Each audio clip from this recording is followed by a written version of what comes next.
Okay, I'm hoping that I will have enough time to do this. We just had a strong rainstorm, at least strong from my experience, and I'm doing a water evaluation of a sort. Okay, so first of all, these log berms do not seem to be doing what I want. The water instead is flowing again down along the side of the house toward the chicken coops. So that's going to have to be reconsidered, and I can definitely change that, fix things, whatever. Okay, so it gets past those log berms. So apparently that ground doesn't just flow downhill. So it gets past that log berms and then it runs out here. Now, this is the first, let me put that up so you can see it. This is the first of the ephemeral ponds. It is only about 1 foot to 1.5 feet deep. The water runs from the chicken coop area down into this pond. Now there are 2 downspouts from the house in that same area, and I had to do some adjusting and fixing today to have that work correctly. So one of the things that I did today was I cut this channel again because I cut it before, but it filled in with dirt. So I am going to put rocks all along both sides. There's 3 rocks here that cover the top part where the water flows in, and then it flows down into the pond. I've got a whole pile of rocks over there. What I want to do is just fill in this area where the water soaks out, so that there's no grass.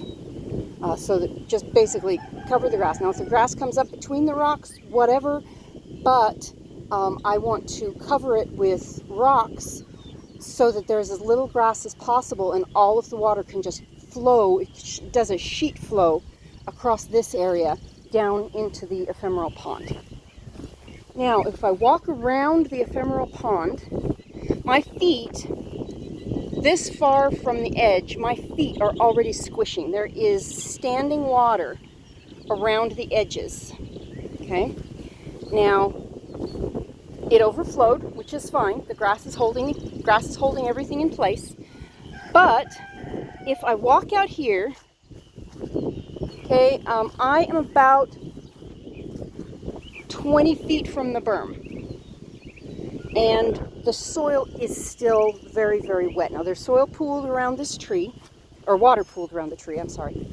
And so if I'm walking in a circle around this ephemeral pond, it comes out, the water so far, just from a rain event a few minutes ago, the water runs anywhere from, or soaks, it has soaked already, anywhere from 15 to 30 feet away from the ephemeral pond.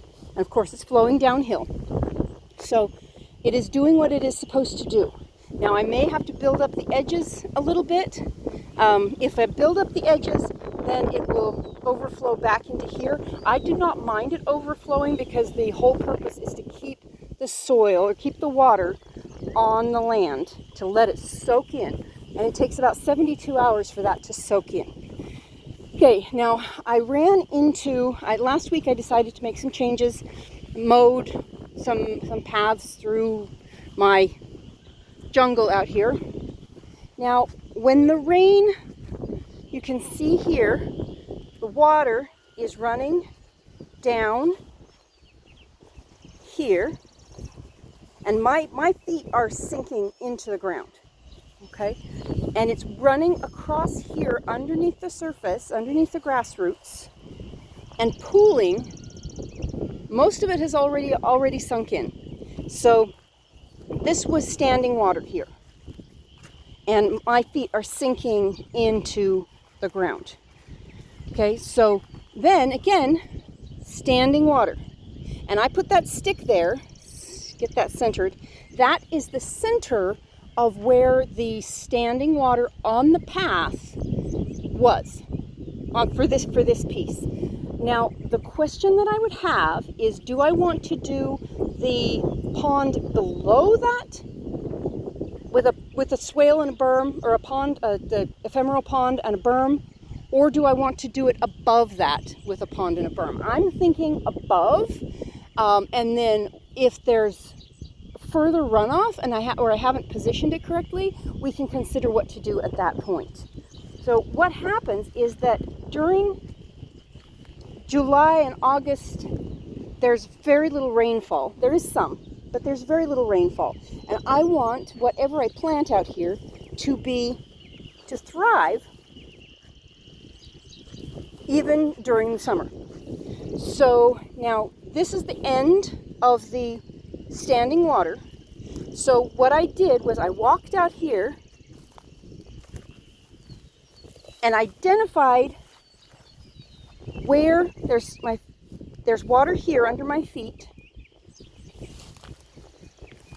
and it's soaking in very quickly, so obviously this area doesn't have a lot of clay. Okay, I'm sinking right here, and the stick is right there, and my shoes are filling up with water. So if I did an ephemeral pond up here, this spot where I'm standing is likely the best spot for a single ephemeral pond. Now the pond, during each rain event, the pond will fill up, and then because of the berm on the front, we could even do the berm right along the edge of the path. It just depends on what I decide to do. But with the ephemeral pond and berm here, again, just like the one up the hill, it should feed out about 30 feet, and the water will soak out about anywhere between 15 and 30 feet from the ephemeral pond. The pond empties relatively quickly. So I am putting in the pond, I'm putting things that are capable of flood and drain, things that can handle flooding and also handle drought. So next one, again, my feet are sinking into the soil, and here I'm actually calling this soil. This is pretty good. Okay, so not the mulberry tree, but that stick. Again, that is the center of the next standing water area. And if I walk out here, I'm looking at what's on the path, because I haven't been able to do this really in the past because I couldn't tell. Now, if we look at here, there is standing water underneath this grass. When I step down, my feet or my shoes are filling in with water. Okay, so here we are about 15 feet back from that stick, and let me walk this way. This is fleabane, by the way. Let's walk this way. Okay, so it's dry over here, which means that the water is coming. I'm just judging by how my feet are reacting to the soil. Okay, so here's the standing water, and it is directly back from the stick. So I could do a swale and an ephemeral pond back here, which would catch all that runoff. So there wouldn't be any sheet flow over the path, but it would spread out to anywhere between 15 and 30 feet going underneath the ground to keep the soil hydrated. There's standing water. Okay. Keep the soil hydrated. All of this is standing water. All where I'm walking, it's all standing water. But now it's starting to slope up and it has dried off. Okay, so then we have this one, and on this one I did it a little bit differently. You can see the standing water on the path, but I actually found the center of the flow area where the stick is. So I put the stick in up there rather than putting it on the edge of the path. I need to do that with the others, but not right now. Okay, so we have 3 areas that get a lot of runoff, and hopefully I will be able to do an ephemeral pond and a berm on each one, and that will capture the water.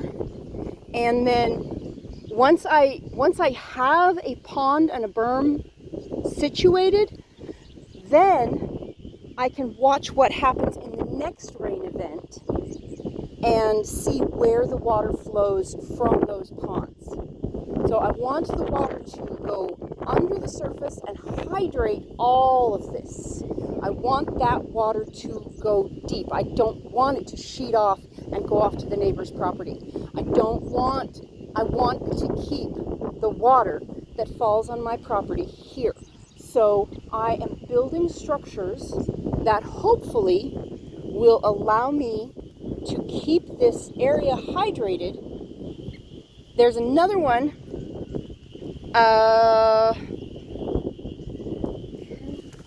Alright, there's another one over here that I think there's one more that I have identified that might be a pond area, but I'm not sure, because what we've got is this tree right here. Now, if you look at the property, you look at the fence lines, they go down to a point right behind that tree. So all of the water that's sheeting off of their property and sheeting onto mine is going down to that point behind the tree.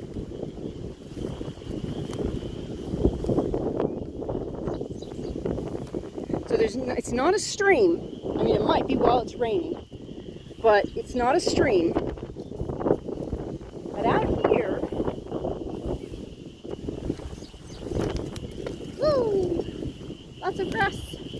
Okay, my feet, I'm about 50 feet away from that tree, and my feet are starting to sink in, which means that this property, this land right here, is well hydrated.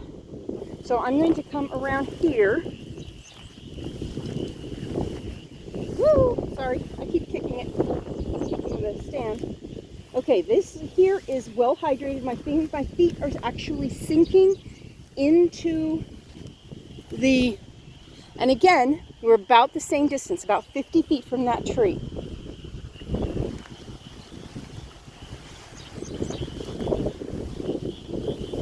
So it appears, looking at the grass, it appears that the water flows down from that tree, and right here where I am standing, it's standing water.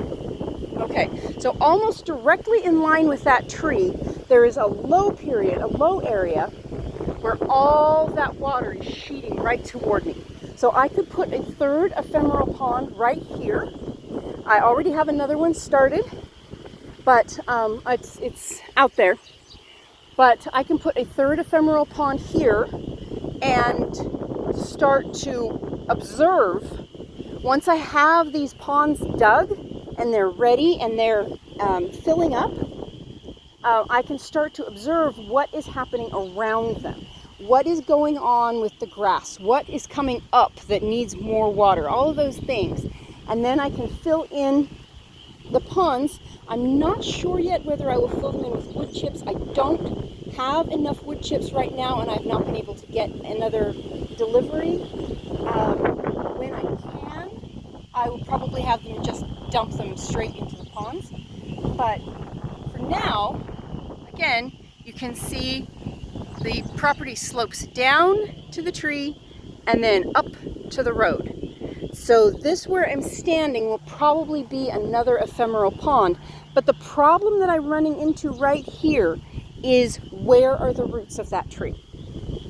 And the answer is, I don't know. It is entirely possible that the roots are so thick right here that we will not be able to dig, but we will try. So so it looks like possibly 4 ephemeral ponds. One catching the runoff from the property edge, and 3 catching the runoff from basically from the lawn. and we'll see what happens. I will talk with you later.